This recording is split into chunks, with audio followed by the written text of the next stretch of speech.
My name is Ruckus. I'm 10-8. I'm getting started a little bit early. Not gonna lie, it's because I have nothing else to do. So we'll get this show on the road. If everybody would please like, share, and subscribe. That's something I want to address as well. Hey everybody, how you doing? I'm gonna put my DEA hat on. Actually, I'm not gonna. It's hot. I'm out here on a sun porch, so it's hot here in Florida and humid. So, give me a second here. Let me pop out this live chat. See it. Close everything up. D, Teresa, Jinx, what's going on? Just close it up. Okay, some of you may or may not have saw the community post that I put. You know, I'm just now learning about analytics and all that stuff. And it's just over 60% of the people that watch my stream. Wow, it's a little dark here too. Like I said, it's a sun porch, so there's... There we go. I got some lights. So it gets overcast. What's up, Drizzle? Shizzle my nizzle. Kate, how are you? But over 60% of people that watch my streams or replays are not subscribers. And I don't get a whole shitload of likes. You know, I'll see I get over 3,000 views and I've got like 128 likes. And I guess what that does, I'm not monetized or anything, but hey, Margie, how are you? But it just gets out to more people. This stuff is fun. I enjoy doing this. I really do. But just let me give you a little bit of overview on who I am, why I do this, how I do it. Some people have been with me since Jump Street. I jumped up pretty high. After that Eric Williams interview, I went from like 52 subscribers up to 300 in a very short time. So, and I'm glad. You know, I expected to get there eventually. I thought it would take a whole lot longer than it did, but I hope I get more because I'm a no bullshit kind of guy. I like to say it like it is. When I have guests, I like to let them talk. Nobody wants to hear me talk when I got a guest on. I just like to keep the conversation going. Hi, Carol. So when I have a guest on, that's what I do. I don't want anybody to think that I don't know what to say, or I don't, you know, if I intervene, I usually do it out of humor or to help them out if I feel like they're stuck a little bit. But that hardly ever happens. The people I have on are very intelligent. So thus far, it hasn't been much of a problem at all. So yes, Teresa, you were. There's 15, 20 people that, you know, I recognize from Jump Street from day one. Because I started out just like everybody else. The algorithm put me on to true crime because I was looking up serial killers and stuff like that. And so got on a true crime. And that's how I found this community. But I just didn't like the way... I can't really put a number on it, but I'm just going to say like 80, 85%. I didn't like the way 85% of the creators were approaching things. It was all sensationalism. Here's a very good example. Here's two good examples, just things I saw today. Nicola Bulley over in England. She went missing 3 weeks ago. People were jumping all over. It's her husband. It's her husband. Can't anybody see that? The law enforcement are a bunch of idiots. They're not doing their job. It's the husband. It's plain as the nose on your face. It's the husband. And putting it out over and over and over again. Blaming the family. Well, they found her body, and it wasn't the husband. So, shut up. You know what I mean? I mean, I don't mind, like, if we get together... Hey, Julian. If we get together and we talk and we surmise things and we use critical thinking, okay? Now, critical thinking doesn't mean just throw out these wild things because we have an open mind. No, not at all. It still has to make sense. It still has to fit into certain parameters to be critical thinking as I see it. But and I understand that I have experience that a lot of you guys don't have. Some of you do. Steve from True Crime Web, he can run circles around me. He's worn every hat there is to wear in law enforcement. So I really listen when he talks. I listen when everybody talks. I think you guys see that already. But he knows his stuff. But also, um, there's a dear girl who her production value is top notch. I love her stuff. I've told her that, but she sensationalizes everything and leaves open questions. She doesn't go live, but she's getting ready to put a video out at some point today. Um, is bringing drugs into the Idaho 4 because one of the victims' mother had a just like Derek, Libby's dad had a drug problem. One of the victims' mom had a drug problem.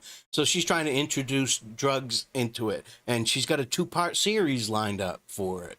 So be ready for that.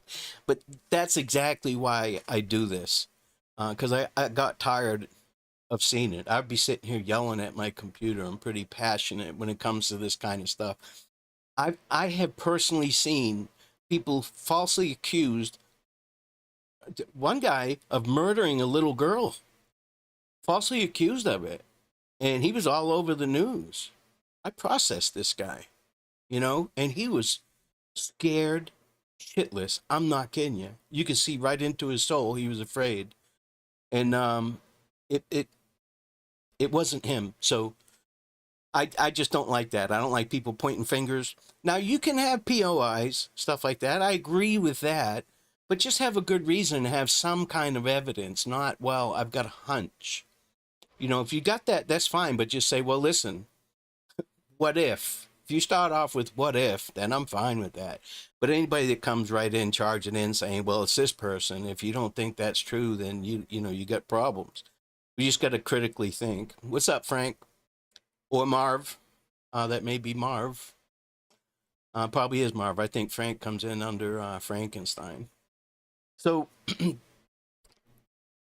there's just a few people that are doing sensational shit that pisses me off. There's more than a few, and they know it. They know what the hell they're doing. There's nothing going on with these cases, so they make shit up and they run with it. And they have thousands of subscribers, and they they run with it. They run with it. So what I wanted to do was be a no nonsense, no bullshit. I don't know everything, but I do know what I'm talking about when it comes to court process, PCs, the law, statutes, Constitution amendments, all that. I understand how shit works. Okay, I've got more time in the bathroom at the courthouse than most people have on the steps. So I know what I'm talking about. Okay, and when it comes to paperwork and procedures, I've taken college level courses in major crime investigations, sex crimes investigations, report writing, interrogation techniques. I've learned the read, the piece. I've learned forensics and evidence collection. I've learned electronic surveillance, body language. I even took lip reading. I have enough college level courses where I could probably put them together, send them in to somebody, and get a degree, but I never gave a shit about that. And I'll explain why in a second. But just a little background on me and who I am. I'm going to put up, these are just pictures of me at various times in my life and career. For instance, this one, I was an office manager in the dental company, dental business. So pictures of me and my family, me, various positions in law enforcement and stuff like that. Just something to have in the background, puppies. My beautiful wife, we got a 36-year anniversary coming up in a couple weeks. I got married on my birthday. I'm no dummy, tell you that much right now. I look stupid, but I'm not. But after high school, I went in the Air Force, and I was an ammo troop. Oh, there you go. I was an ammo troop. I built bombs for a living. I went to England, and we bombed Libya back in 2000. No, there we go, right there, Lakenheath. Back in 1985. May 15th, 85 or 86. It may have been 86 when we bombed Libya. I built some of those bombs, and I worked, hey, Chopper. I worked in the control room, and I worked in handling and delivery, and I've done everything. But I ultimately made my way into the control room. And because I was a good golfer, I really didn't do my job. I played golf for a living. I played around when I went to Guam. This is an F-111 right there with all the bombs that it can handle. One bird can take all of those bombs at one time, you know. And this is my mom and dad and my family when I first went to Pasco County Sheriff's Office. So I got married, and we went to Guam, basically played golf for a living. Like I said, I loved it. But my wife hated it. She had two little babies. Guam's in the middle of the ocean, halfway between Hawaii and Japan. So she was miserable. She missed her family. And I understood that. So, I got out. We went back. It was right. The war had started with Iraq. So I was fortunate because I played golf with all these guys. They had a stop loss. They weren't letting anybody out of any branch of the military during that war. But they made an exception for me, which I thought was pretty cool. So I got out, went back to Boston, got a job with the Red Sox. I wore a three-piece suit. I worked the locker room, dugout. I worked directly for the owners. I protected all of their assets, which included the players and the facility itself, Fenway Park.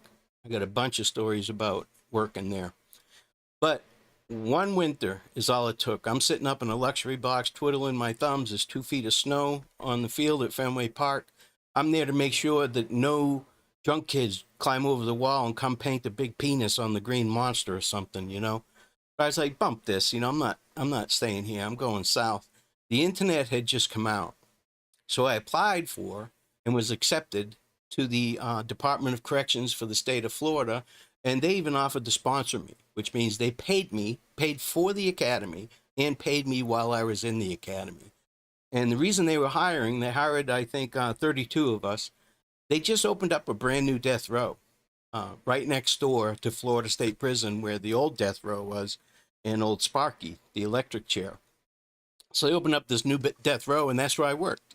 I worked death row at Union Correctional Institute. So I did that for a few years. And while I was working there, this is where the college courses came in. It was an hour and a half drive each way to get there from where I lived in Florida. And there was another gentleman that lived not too far. Now, I worked from 6 in the morning until 2 in the afternoon. He worked from like 8 to 4. So I was taking courses while I was waiting for him, because we would drive. We'd take turns driving. And so that's when I took all of these courses. And they're career development courses. So I got paid.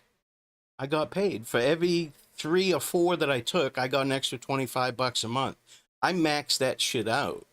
So for the rest of my career, I made like an extra $225 a month for nothing. Well, not nothing, for taking these college courses. So I thought that was pretty great. So I was making $19,000 a year. Had a wife, 2 little kids, 2 little boys. I got a beautiful wife and 2 fantastic sons. So my wife wasn't working. I didn't want her to work. Our kids, they were still babies to me. They were little bitties. So I wanted to make more money. I was making $19,000 a year, and with the 3 hours round trip a day, there really wasn't enough time in the day. I'm sure that you guys all understand this. We've all been through it or going through it now.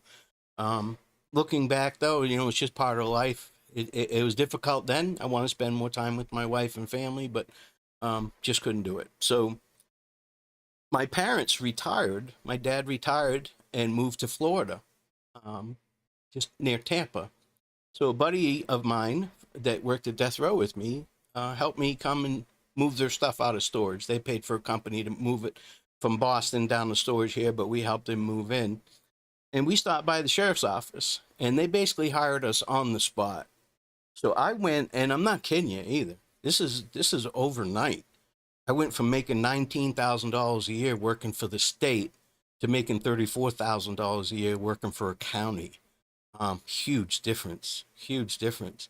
And you cannot, when you're in law enforcement in Florida, you cannot go on strike. It's against the law. You can get arrested for it and prosecuted. But they'd have what's called brownouts. Everybody would call in sick. Blue outs. Everybody would call in sick. But anyways, I got to Pasco County. They had a brand new jail facility that had opened up. So my buddy also came down, but he waited a few weeks like a dumbass. I finished at Union Crest Institute on Saturday, and I was at the county on Monday. He took 2 weeks off. And so when it came time to bid for shift, I was 2 weeks ahead of him. So I was able to get on day shift before he was. He was pretty mad about that. He was pissed. But a bunch of my friends that I met, I started out as a pod slug working in the pod in direct supervision. There'd be one deputy for 80 to 100 inmates, direct supervision. But they had it a classification. So, they wouldn't put all the assholes in together. They'd separate them. The misdemeanor people were in one section, and so on and so on. Well, they kept putting me in the state pod, the guys that were in for court and all that, because I knew how to deal with them. Well, I didn't want to be a pod slug. I want to go on the road, right? So a couple guys, we were on midnights. They were taking the crossover, and by this point, my wife was working, so I was working midnights and she was working days. We were two ships passing in the night. I'd get home in the morning, give her a kiss, hand her a coffee, and she'd go out the door. I'd go to bed and get up, go to work. Right after she got home, I'd be leaving for work. So I couldn't take the crossover with these guys. So I just had to do it on my own, little by little by little by little. But I knew I didn't want to be a pod slug. So I worked my way up and got into booking pretty quick. I was there less than a year, and I worked in booking. Now, I don't know if you guys know what booking is. It's intake, release. You have to, you do the whole processing part of it, the fingerprints, the strip search, the pictures, all of that. And intake is where you put in all the information from the PC and put it into the national system. If you're working on release, you have to run warrants checks on them and everything before you release and notify other counties if they're from other counties or other states, stuff like that. So it's pretty involved, but you also have to execute arrests sometimes. And you have to write PCs and stuff like that. So that was intriguing to me. I never cared. Even at that point, I had all these, and, a couple of my sergeants said, man, you got all these career development courses, why don't you pile them up and get your degree? And, I never cared about it. I wanted to make myself important enough to get the job that I wanted in the sheriff's office. And I didn't care about anything else. So I enjoyed what I was doing. So I didn't have a care in the world. I was doing what I wanted to do, and I was happy as a clam. But now I'm having both shoulders replaced.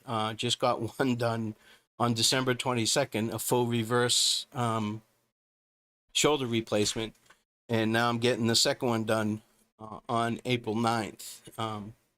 Because you do this, when you work in booking, it gets difficult. Your hands on a lot. And anybody that's ever worked in booking, there's actually a picture of me when I played golf in the Air Force. I was really good at golf. Pisses me off that all this shit happened with my shoulders. I'm not as good as I used to be, but I'll get it back. It's like riding a bike. So what I like to do, and what I've always done, is don't come at me with these wild ass notions. And I also worked at the courthouse too. I didn't want to just blow that off. I've done it all. I really have. And now my son's doing it, and I'm kind of living vicariously through him. He's a detective, vice and narcotics. He's getting ready to be promoted. This is him when he was a kid in the Explorers. He started out with the Explorers. I was very proud of him. Good kid. And that's him when he was little bitty, the one on the right. But I don't like this speculation and wild stabs at shit. So, I don't mind. You can change my mind on things. And I will accept the fact that, I could be wrong, or I could be just mistaken on certain aspects. But I'm pretty confident in my views. because I vet everything, every single thing. You can't take anything for granted, nothing. So I look at every single little thing, and I've slacked on it a little bit because I don't want everybody to think that I'm a prick. So I slacked on it a little bit, but people are sending me just anything. And I'll respond to comments and stuff and say, "Well, that's interesting. I'd like to hear more about it." But of course, they don't bring any evidence. And I slowly but surely, I'm just going to start just not even entertaining that stuff because it's really a waste of time. It's a waste of my time. I just got a bunch of information on the floor fires. I did a show the other night with Kid Check the Rhyme, and he's awesome. He's all into it. But I've got so much information to go over on that. I'm not a fire guy. I'm law enforcement. So this is a little bit different for me. But this, law enforcement is tied into this whole thing. So I'm starting to dig into that. And then soon after that, as soon as I'm done with that one, I have let me see. There's two other cases that I'm working, and the first one I'm going to work after that is Tanner Barton. I don't know if you guys heard of Tanner Barton and what his case is. It's sad. It got me emotional, to be honest with you. And I spoke to his mom, Michelle. She's an awesome person, and yeah, it sucks. It sucks, but I'm going to help her out. Hopefully, I'm going to talk to law enforcement first, find out who the lead detective was, and I have some of that information, but I want to see if they changed it or anything. I want to talk to those people specifically and get to the bottom of it. Why do they have to go through this bullshit? You know? Yeah, D, I love sleuth.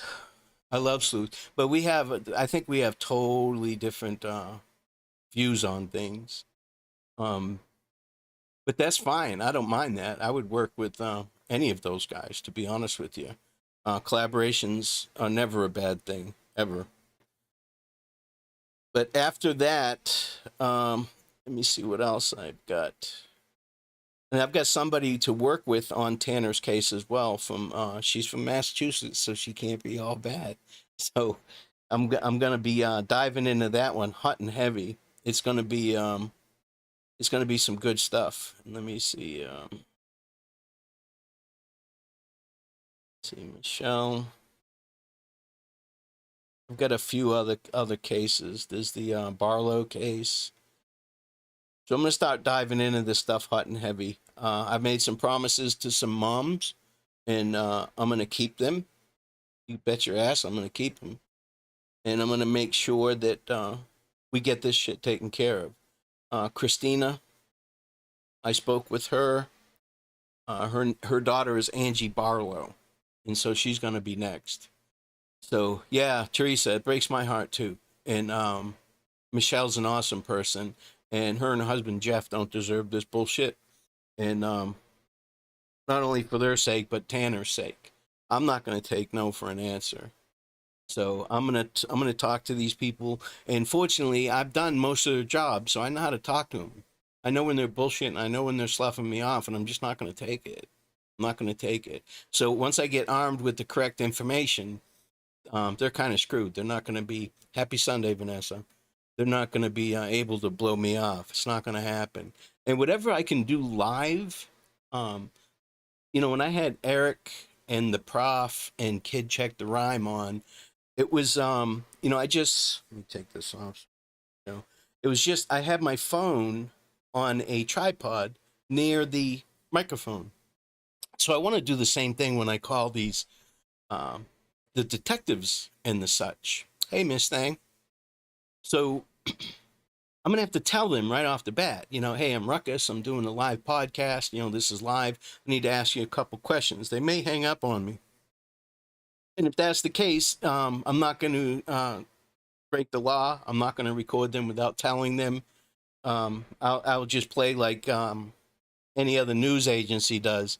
Is I'll just talk to them and then just play it afterwards, or I'll share with you guys what they said. But you can bet your ass I'm not going to bullshit or exaggerate or anything like that. I haven't had any problem with law enforcement up to this point. not wanting to talk to me or anything, because like I said, I know how to speak with them. And to be honest with you, the very first person that picks up the phone is usually a front desk person or a secretary. You got to treat them with respect too. If you talk to anybody in law enforcement, the secretaries are the hardest working people in law enforcement, and they put up with all the bullshit. So I always take the time to speak with them a little bit, learn their name, so when the next time I call, I can say hello and use their name, and get to who I need to speak to. And you'd be amazed at how much you can get done through a secretary. It's crazy, but it's true. It's absolutely true. They're some of the best people in law enforcement, to be quite honest with you. Anybody that's over a lieutenant will tell you that their secretary's invaluable to them. They need to have it. So that's what I got going. The floor fire case. Now that may take me about a week, maybe a little bit longer. There's a lot of information that I need to go through, which I'm diving into it now, but it's going to take me a couple days where I want to be able to have an intelligent conversation with these people when I call them up. I don't want to have any flaws in my knowledge, So that's the only way to do it. There's no way to speculate or anything like that. I just got to paw through the bullshit. I've already seen a bunch of things that are holes in it, So I've got to weed through that.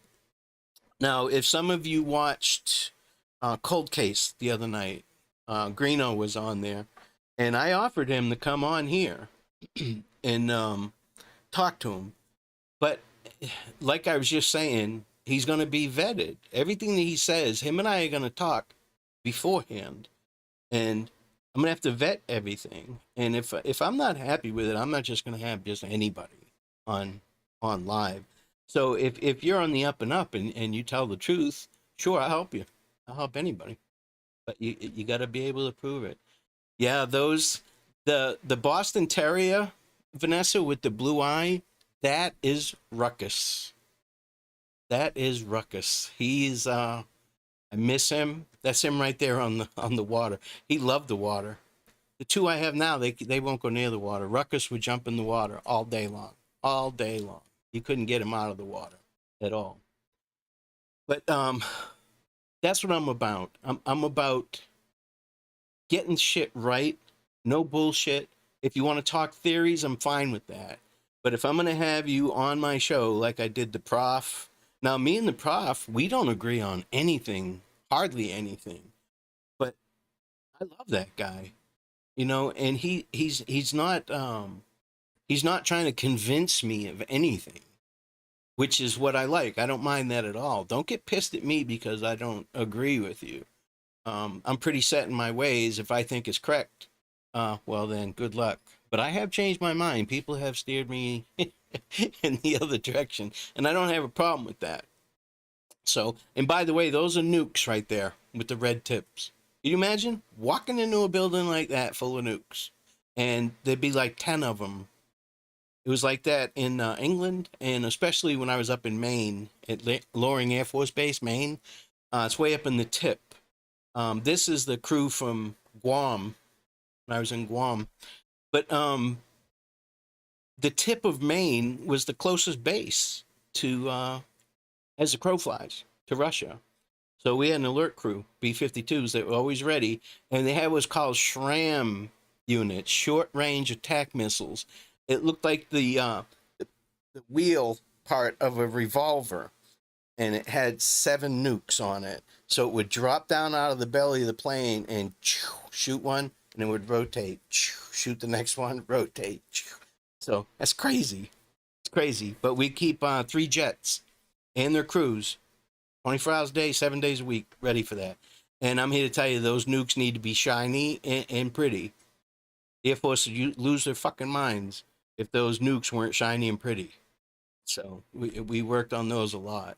And if somebody overran the base, the ammo troops, would be the last ones there. Even the cops and security would leave us there because we had to destroy those nukes so that they couldn't be used against us. So we put shape charges on them. Those little things you get on New Year's Eve, they look like little bottles of booze. You turn them upside down, you pop them, and the string comes out.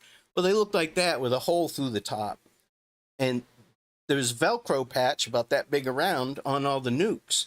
You stuck that on there, and what it was an air charge, shape charge. It was send a blast of air down through the electronics and destroy it. So we'd run det cord through it and destroy all these nukes. So we're the last ones. So we're dead. We're fucked. You know, whoever's taking over, overrunning the base is going to get us because you don't destroy nukes unless you have to. That makes sense, though. I understand that, but I still didn't like the fact that, you know, shit, we're the last ones there. We're on our own. Nobody's going to help us. But the next show that I do will be on Flora. Okay, I want to start on ground level with it. Kid Check the Rhymes got me all worked up over this floor case. And then I'm going right on to Tana and then on to Angie. And thank you, Miss Thing. Yes, she is beautiful. She's way too good for me. That's for sure. That's for sure. Yeah, Vanessa, Boston Terriers, awesome, awesome dogs. We've had a bunch of them. We love Boston Terriers. They're people dogs. If you come here with the dog, my dogs will go to you before they go to your dogs. They want to see people. They don't care about other dogs. But that's it. I just wanted to put some pictures in the background so you guys can see a little bit about me. That was a senior. I was a senior in high school, Vanessa, when I was roller skating. That was like senior night out or whatever. Yeah, I was 18 years old. You could tell I was thin as hell. I don't think I've been thin since. Yes, Miss Thang. Everybody tells my wife she's going straight to heaven. First thing that they ask her is, what are you doing with him? But what are you going to do? Opposites attract. You know, she's quiet. I'm not, you know. And that's why it's difficult for me. You guys have no idea when I do, when I have guests on and stuff. I want to talk, but I want to hear what they have to say. So I really keep myself in check. And they say a lot of good things. And there's a lot of good things that come out of chat as well. So, yeah, we're working on another live, me and Kid Jinx. So we just got to get our shit together with some of the facts. It turns out that I got Something to Say sent me a bunch of information, and I have stuff that he's never seen. So, yes, I do rock. I do rock. I've been playing in bands since I was 14. I actually used to have to skip school to go play out in Boston. We'd play at the Paradise, the Ratskeller. Shit, we played all over Boston. TT the Bears, you name it. We played at it. And Venus de Milo's. And the band actually went on. Mark Nelson was pretty successful. He changed the name of the band to Machinery Hall.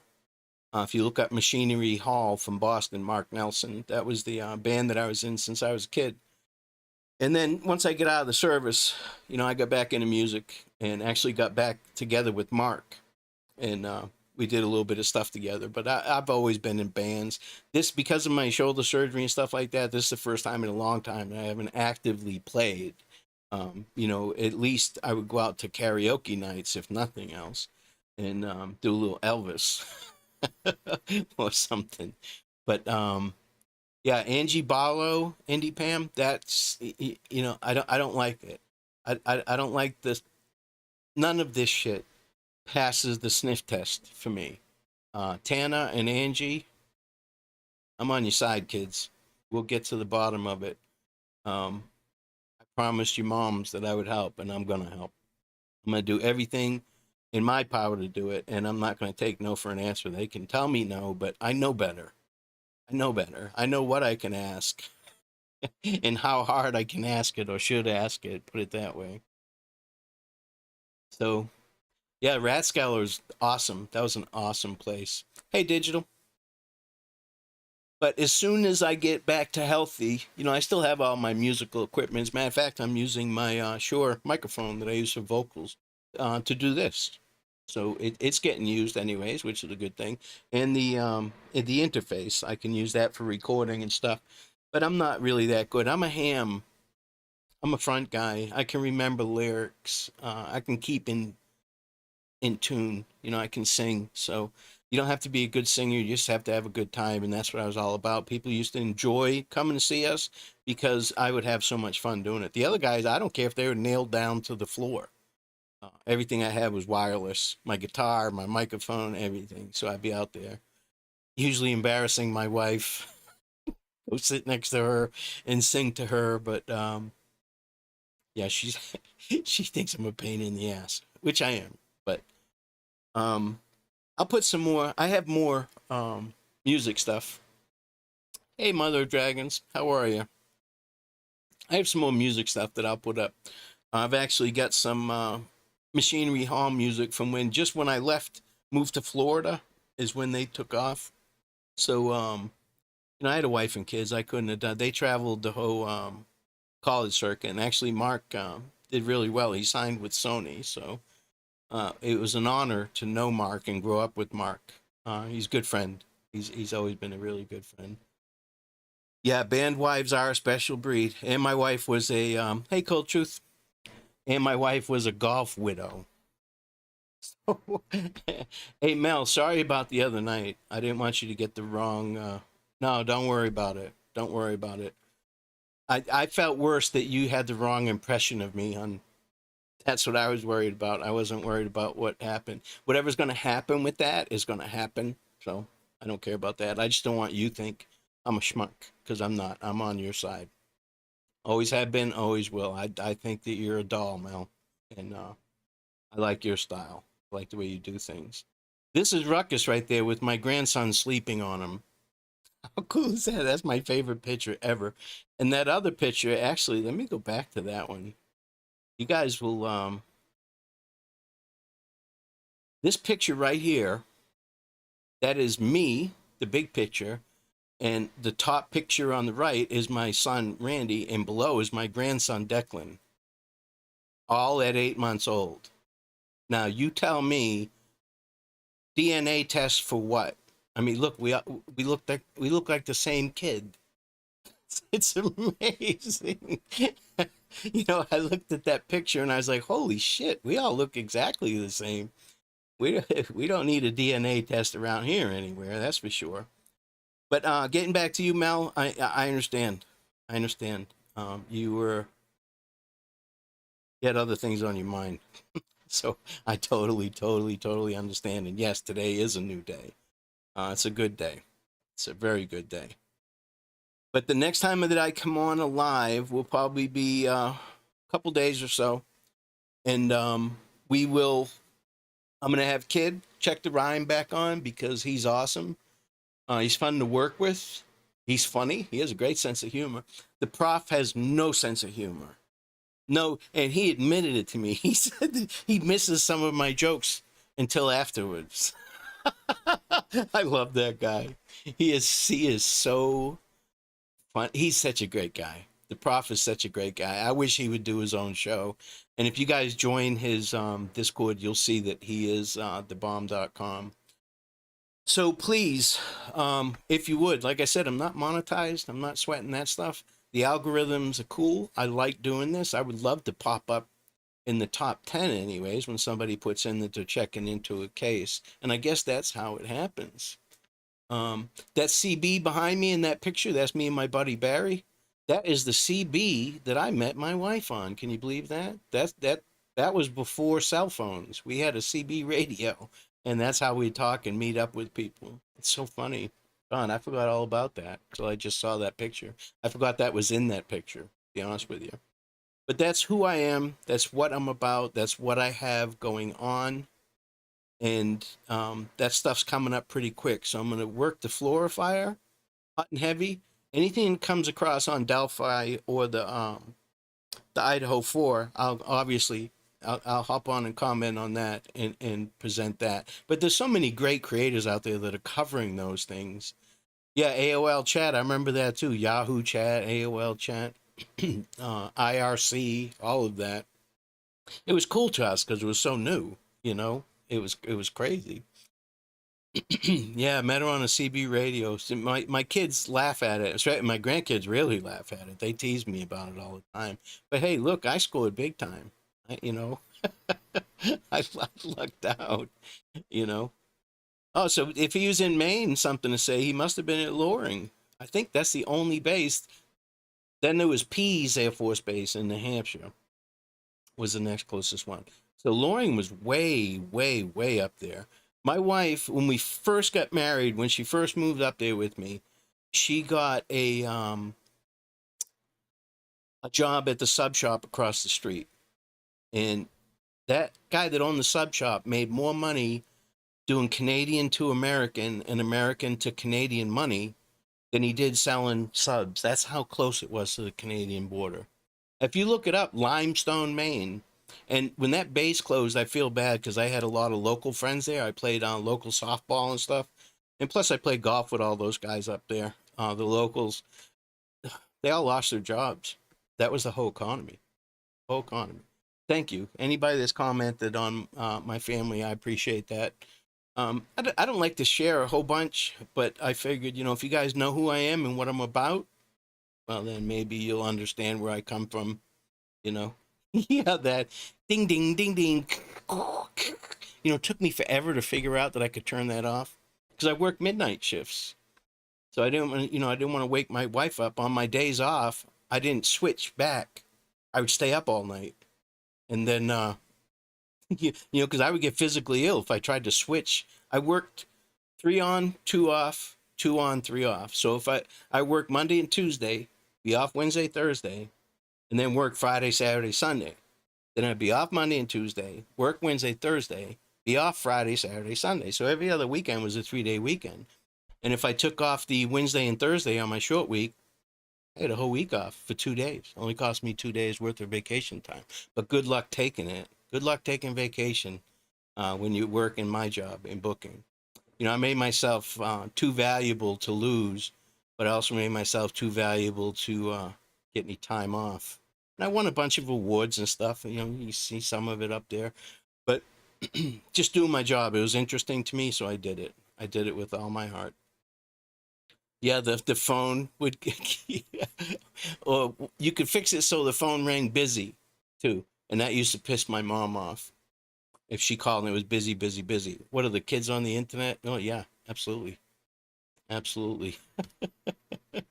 So, but that's all I have, guys. I just want to touch base. I really appreciate all your support. I really do. And the true crime community is awesome.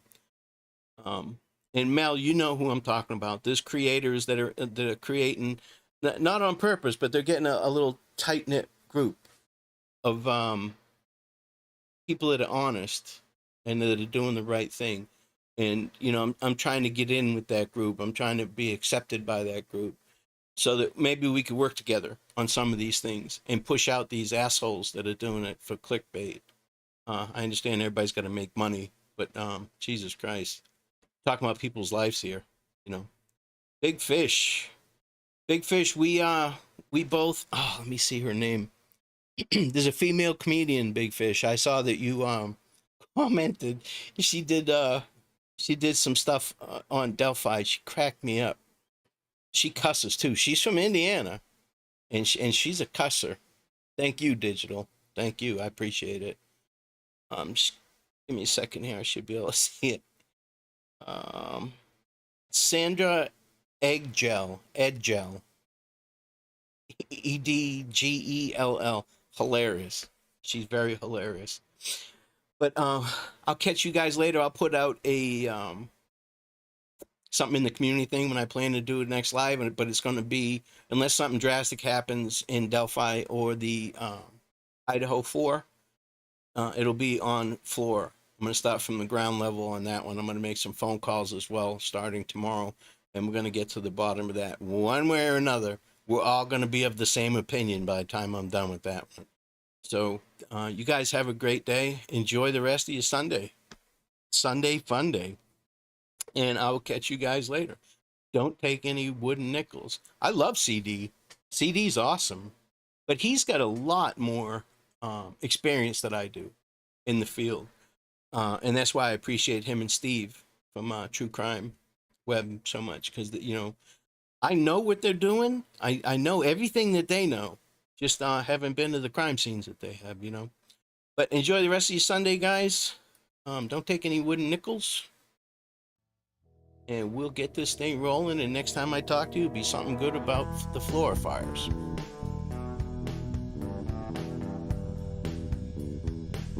My name is Ruckus.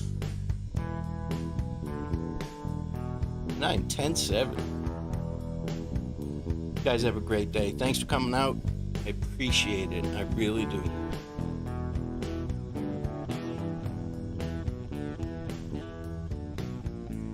Please like and subscribe, please.